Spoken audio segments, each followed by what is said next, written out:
जय हिंद दोस्तों। ईडी कार्यालय के बाहर आज कांग्रेस का एक विशाल मोर्चा रहा। मेरे साथ आशीष भाई है। आशीष मिश्रा जी, आपको लाठी भी लगी, आपको हिरासत में अभी लिया गया। किस मुद्दे को लेकर आज मोर्चा था? मैंने देखा कि सेबी और अडानी के खिलाफ काफ़ी नारेबाजी हुई, क्या संदेश देंगे?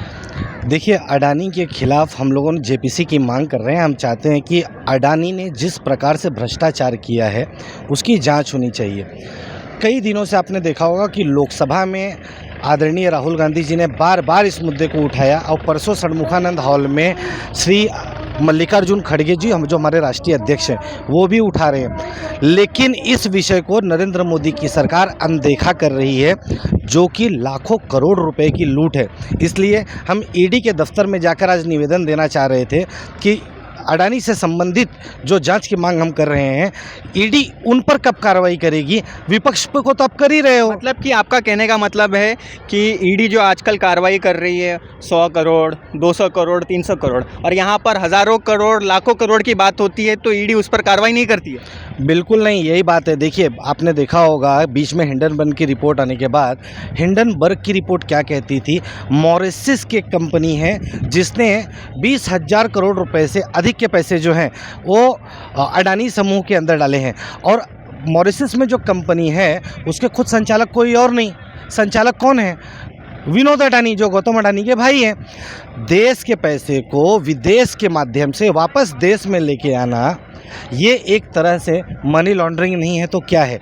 इन लोगों को इस विषय पर जांच करने के लिए हमने मांग की है। जैसे मैं आपको कुछ कंपनियों के नाम बताता हूँ। पिरामल ने DHFL को बर्बाद किया। उसी तरीके से वीडियोकॉन कंपनी को अनिल अग्रवाल ने वेदांता के माध्यम से लिया। अडानी साहब ने HDIL को बर्बाद किया। ठीक इसी तरीके से आलोक इंडस्ट्रीज़ को रिलायंस ने लिया। फ्यूचर ग्रुप को आप देखेंगे, फ्यूचर ग्रुप को स्टार बाजार ने कवर किया। चलाता कौन है? जो हम कहते हैं, बार बार हम चिल्ला रहे हैं इतने सालों से, अडानी अंबानी, अडानी अंबानी। ऐसे ही मोदी साहब के अडानी अंबानी जैसे कुछ चुनिंदा मित्र हैं जिनको छोटे व्यापारियों को मारकर बड़े व्यापारियों की तिजोरी में माल मुद्रा देने का काम चालू है। मतलब कि गरीब गरीब हो रहा है, गरीब व्यापारी और गरीब छोटा व्यापारी और गरीब होते जा रहा है, और जो बड़ा व्यापारी है उसके व्यापार में इजाफा होते जा रहा है। और इजाफा भी किस प्रकार हो रहा है? आपने सही कहा, लेकिन इजाफा किस प्रकार हो रहा है अब ये जानिए। 30,000 करोड़ की कंपनी शेयर मार्केट में इन्वेस्ट करती है, 30,000 करोड़ का उसका इंडेक्स होता है, वो 90,000 करोड़ के इंडेक्स पे पहुंच जाती है। डबल हो सकता है, ट्रिपल। इतना मुनाफा तो बाकी सेक्टर में नहीं हो रहा है। सबसे गंभीर जो मसला इस विषय में ये है कि 25-25, 30-30 वर्ष से अपने खून पसीने की मेहनत इकट्ठा करके जो व्यापारियों ने अपनी कंपनी को खड़ा किया, उस कंपनी को NCLT करा के, मतलब IBC में डालकर उसका NCLT किया जाता है। NCLT करके उनके ऊपर जोर ज़बरदस्ती से उनके ऊपर चार्जेस लगाए जाते हैं। एक किसी बंदे को खड़ा किया जाएगा, सामने वाले के ऊपर क्रेडिटर बना के उसको केस किया जाएगा।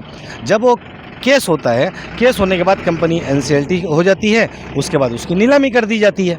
और नीलामी, आप ये सबसे गंभीर विषय जो समझने वाली है कि आप देखेंगे 29 लाख करोड़ रुपए की यदि कंपनी है तो उसको खरीदने वाले 5 लाख करोड़ रुपए में यदि कोई होंगे तो अडानी साहब और अंबानी साहब ही है।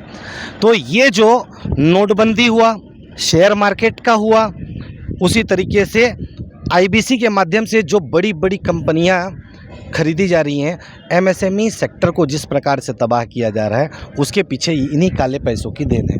हम इसी जांच की मांग करते हैं। और आप देख लीजिएगा आने वाले जिस प्रकार से चल रहा है, आज आप बैंक की हालत देखिए। रोज के पेपर्स, आप लोग पत्रकार बंधु हैं, आप लोग देखेंगे लोग FD और डिपॉजिट करना बंद कर दिए हैं बैंकों में। थोड़े दिन में देश की जितनी बैंक्स हैं वो दिवालिया होने की कगार पे हैं। चार्जेस बढ़ते जा रहे हैं, चार्जेस हर चीज़ का। तो उसकी भरपाई करने के लिए क्या कर रहे हैं? ये जितनी योजनाएं आप चलती देख रहे हैं ना, ये बैंक को कुछ समय के लिए जिंदा रखने के लिए सिर्फ की जा रही है कि उनके चलन कुछ न कुछ किसी प्रकार से चलते रहें। आपके भी खाते में अगर 10,000 होंगे तो आप पूरा 10,000 तो नहीं निकालते हो, बिल्कुल 9,000 निकालते हो। लेकिन रोजगार छीन के सबसे पहले तो आपने मुझे हाथ फैलाने पर मजबूर कर दिया, और वोट के लिए आप मेरे को भिखारी बना के अपने माध्यम से मेरा ही पैसा मुझे लौटा रहे हो और ऊपर से एहसान भी दिखा रहे हो। छोटे व्यापारियों को तबाह होने से बचाने के लिए आईबीसी को सख्त से सख्त कदम इसके ऊपर उठाना चाहिए। और अब भी जस्ट आपने थोड़ा दिन पहले देखा होगा, हम जो इतने दिनों से मांग कर रहे हैं अडानी साहब की, कुछ दिन पहले सेबी प्रमुख के ऊपर जांच की बात आई थी। सेबी प्रमुख ने उसकी जांच की, माधवी बुच जी। जो माधवी बुच विनोद अडानी, जो अडानी साहब के भाई हैं जी।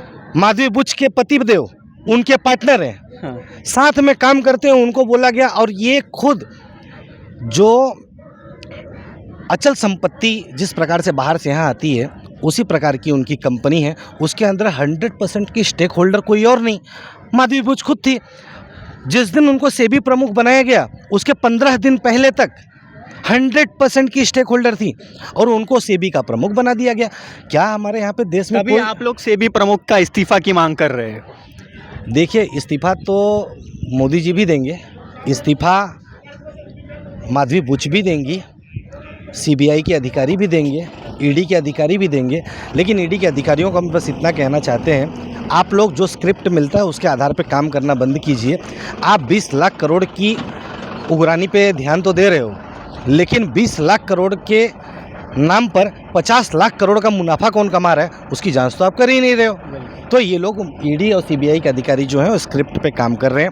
हमारी सरकार जैसे ही बनेगी 2014 से लेकर 2024 तक का जो स्कैम मूवी रिलीज़ हो रहा है उसके ऊपर सबसे पहले यदि कोई काम करना चाहेगा तो कांग्रेस पार्टी उसके लिए प्रतिबद्ध है। हम संकल्पित हैं कि इस विषय की हम जांच करेंगे, सरकार से जांच की मांग करते हैं। मैं आपके माध्यम से एक चीज़ बताना चाहता हूँ, षणमुखानंद हॉल में परसों हमारे राष्ट्रीय अध्यक्ष जी आए थे, उसके 2 दिन पहले भी मैंने ईमेल लिखकर आदरणीय राहुल गांधी जी से मिलने के लिए समय मांगा है, क्योंकि अडानी से जुड़े हुए मेरे पास लिखित दस्तावेज हैं और इन्हीं दस्तावेजों के आधार पर मैं उनसे चर्चा करने की मांग करना चाहता हूं, वो सबूत उनके हाथों में देना चाहता हूं। यही काम मैंने मल्लिकार्जुन खड़गे साहब जो हमारे राष्ट्रीय अध्यक्ष हैं उनको भी पत्र लिख के मैंने कहा है कि